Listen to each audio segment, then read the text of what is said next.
Diyabete ni imwe mu ndwara zidakira ihangayikishije isi muri rusange, haba mu bihugu biteye imbere ndetse n'ibiri mu nzira y'amajyambere, ndetse ikaba iri mu zihitana abantu benshi cyane. Diyabete yo mu bwoko bwa kabiri iterwa n'uko umubiri wawe uba utagishoboye kwakira insuline neza ngo ifashe kwinjiza isukari mu nsoro cyangwa se cells, cyangwa se umubiri ukananirwa ukaba utagikora insuline. Ibyo bituma isukari iba nyinshi mu maraso. Ibi iyo bidakosowe bigira ingaruka mbi ku buzima, harimo nko kugira ibyago by'indwara z'umutima, kwangirika impyiko, gutakaza imboni, kubyimba ibirenge ndetse n'ibindi. Ese diyabete iterwa n'iki? Imyifatire imwe n'imwe itari myiza harimo nk'imirire mibi, indyo nkene, kudakora imirimo y'ingufu cyangwa se imyitozo ngororamubiri, kuba ufite ibiro byinshi cyangwa se umubyibuho ukabije. Ikindi, genetike, kuba hari umuntu mu muryango wanyu warwaye iyi ndwara nawe iba ishobora kukugeraho. Imyaka, iyi ndwara ikunze kugaragara mu bantu bari hejuru y'imyaka 45, nubwo mu bato irimo igenda ifata indi ntera. Kuba umuntu afite ibibazo nk'umuvuduko w'amaraso, cholesterol nyinshi mu mubiri,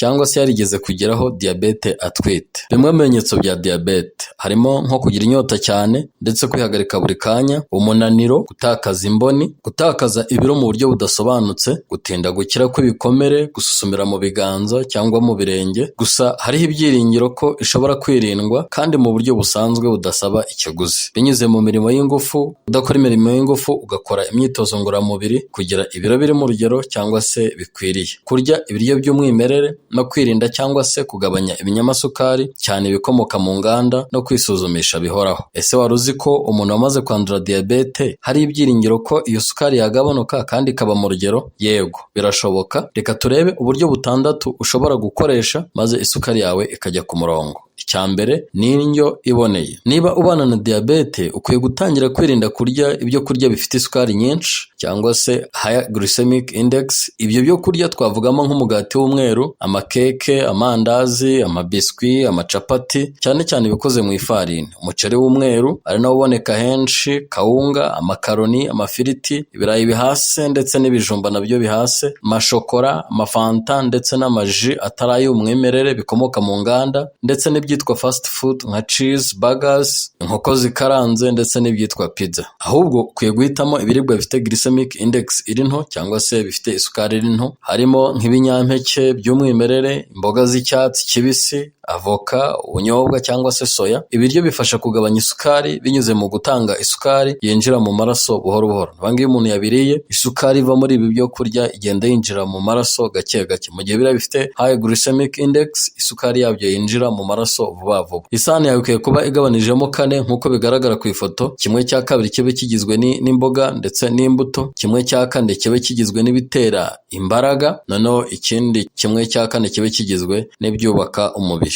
Umubiri wa buri muntu uba wihariye, kandi ibyo byo kurya umwe yabona si byo n'undi yabona, kandi nta nubwo abantu babayeho mu buzima bumwe. Bityo rero ntabwo uba ukwiriye gufata regime y'undi muntu ngo wumve ko wowe ishobora kuba iyawe, ahubwo uba ukwiriye kwegera inzobere mu mirire zikagufasha gutegura regime ukwiye kugenderaho bitewe n'ubuzima bwawe muri rusange. Umurwayi wa diyabete akwiye kugira igihe kidahinduka cyo kurya. Gerageza kurya amafunguro 3 ku munsi kandi ku bihe bidahinduka. Fata ifunguro rya mu gitondo nyuma y'iminota 30 ubyutse, hanyuma unyuzemo amasaha ari hagati y'4 n'5. Ntabwo ukwiriye kurenza amasaha 6 utaragira icyo ufata. Kurya ingano idahinduka y'ibiryo, ukwiye kugerageza kurya ingano ingana kuri buri funguro, cyane cyane ku bitera imbaraga. Ntugende uhindagura ngo hamwe urye byinshi cyane ahandi urye duke.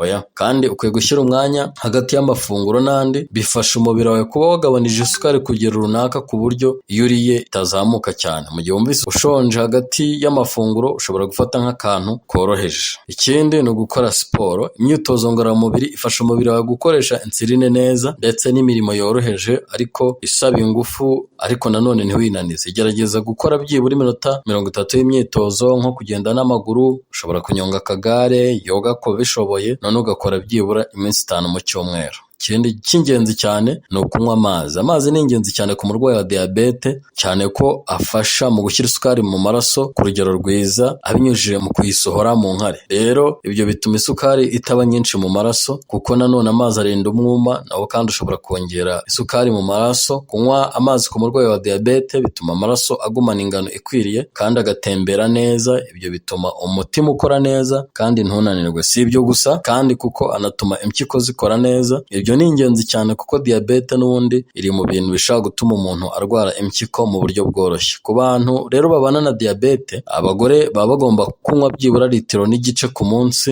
ndetse na litiro ebyiri ku bagabo. Ushobora kuhashyiramo wenda impumuro wifashishije nk'indimu cyangwa se n'ibindi bimera byongera impumuro. Gukoresha imbuto n'ibimera karemano, hari abantu bazi ibimera bikurikira, nabyo ni ingenzi cyane mu kugabanya isukari mu maraso, harimo nka cinnamon, fenugreek na bitter-melon. Guhangana n'umuhangayiko, nanone kandi umuhangayiko ni ikibazo cyane, yaba ku muvuduko w'amaraso, yaba ku buzima bw'umutima, ariko cyane cyane ku murwayi wa diyabete. Umuhangayiko ushobora kuzamura isukari mu maraso, rero ni byiza ko mu gihe wumva uhangayitse ufata akanya ugakora imyitozo yo kwinjiza umwuka wongera unawusohora. Ushaka gukora ka meditation, ushaka kujya ahantu hatuje kugira ngo ugarure ituze. Ikindi kintu cy'ingenzi ni ukuryama bihagije, ukaruhuka bihagije. Gerageza byibura kuryama amasaha 7 kugeza ku 8 buri joro, kandi byibura uryameho amasaha 2 mbere ya saa sita, kuko kutabona ibitotsi bihagije bigira ingaruka ku mikorere ya insuline. Iyo ukurikirana kenshi uko isukari iri mu maraso ingana, bigufasha kumenya aho uhagaze no gufata ibyemezo bitewe n'uko usanze bihagaze. Ni ngombwa rero ko mu gihe ufite diyabete ukunda kwipimisha bihoraho. Hari n'abafite utumashini bakipima, ni byiza cyane. Gukoresha uburyo tuvuze haruguru ni urugendo, si igisubizo cy'umunsi umwe. Hari abantu bafata imyanzuro runaka yo guhindura imibereho, ugasanga arifuza ko mu gihe cy'iminsi 2 biba byahindutse. Oya, ni urugendo. Kugenda uhindura imyitwarire bigenda bituma ubuzima bwawe burushaho kuba bwiza, kandi ugatangira ukagenga umubiri wawe. Izi nama zubahirize kimwe n'izindi uba wahawe na muganga, maze ubeho neza. Kubaho unezerewe kandi urwaye diyabete birashoboka. Icya mbere ni uguhindura imyitwarire ndetse n'imyumvire. Niba wanyuzwe n'iki kiganiro, ntiwibagirwe gukanda subscribe, comment ndetse na like.